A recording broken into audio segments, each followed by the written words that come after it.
እስከ ዛሬ ከተሰሩ መሳሪያዎች ሁሉ ትልቁ መሳሪያ ነው። ይህም ዓለም ካየቻቸው መሳሪያዎች ሁሉ ትልቁ ነው። መጠኑም ከታንክ ጋር ሲነጻጸር ግዙፍ ሲሆን ጥይቱ ብቻ የአንድ ሰው ቁመት ያክላል። ናዛዊዎቹም ኤፍ ገስቲፍ ብለው ይጠሩታል። 1350 ቶን ክብደት ያለው 32 ሜትር ርዝመት ያለው ባርሜል ያለው እናም እስከ 47 ኪሎ ሜትር ርቀት መተኮስ የሚችል ጭራቅ መሳሪያ ነው።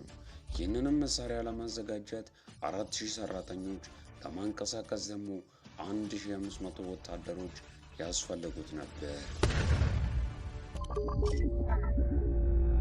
በ1937 አዶልፍ ሂትለር ለጦርነት እየተዘጋጀ ሳለ በፈረንሳይና በጀርመኖች ድንበር ላይ ያለውን ማጅኖት ላይን የተባለውን ጠንካራ የመከላከያ ግንብ ለማፍረስ የሚረዳውን አዲስ መሳሪያ ፈለገ።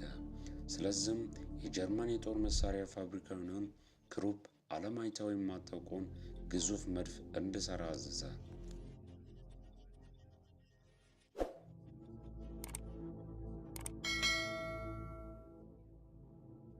መሳሪያውም በባቡር ሐዲድ ላይ የሚንቀሳቀስ ሲሆን ርዝመቱም 50 ሜትር፣ ቁመቱ ደግሞ እንደ 4 ፎቅ ህንፃ ነው። ጥይቶቹ እያንዳንዳቸው 7 ቶን ይመዝናሉ።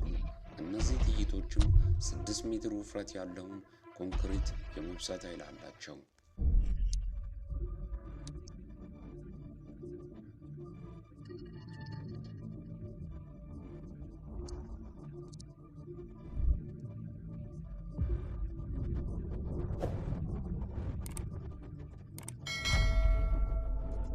በ1942 ናዚዎች የሶቪየት ህብረት አካል የነበረችውንና የዓለም ጠንካራ ምሽግ ትባል የነበረችውን ሴቫስቶፖልን ለመያዝ ተቸገሩ።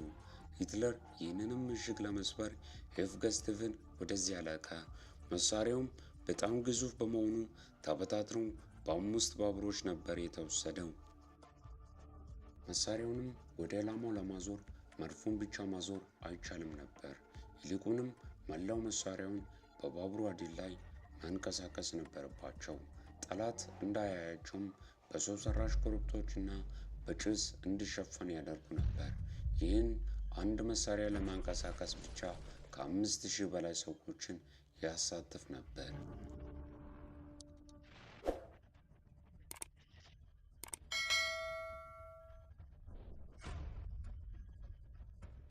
ከ3 ቀን ዝግጅት በኋላም መሳሪያው ተተኮሰ። ሆኖም ግን ውጤቱ ከታሰበው በላይ ደካማ ነበር። የመጀመሪያው ጥይት ከኢላማው 120 ሜትር ርቆ አረፈ። ሁለተኛውም እንዲሁ። በ5 ቀን ውስጥ 48 ጊዜ ቢስተካከልም በትክክል ኢላማውን የመታው ጥቂት ብቻ ነበር።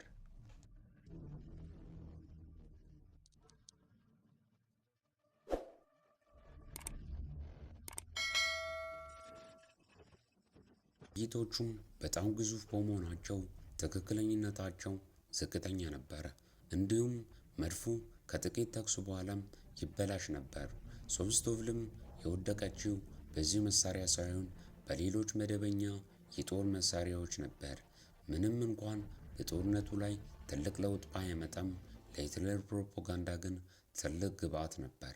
ናዚዎችም በጦርነት ሲሸነፉ ሂትለር መሳሪያው በጠላት እጅ እንዳይወድቅ እንዳይደመሰስ አዘዘ።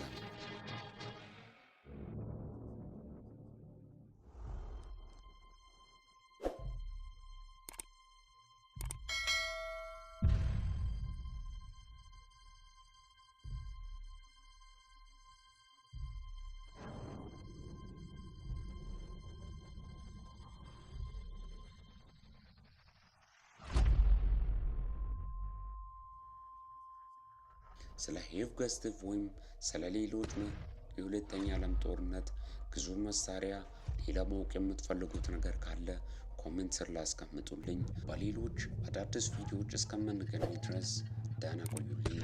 ሰብስክራይብ ማድረጋችሁን እንዳትረሱ።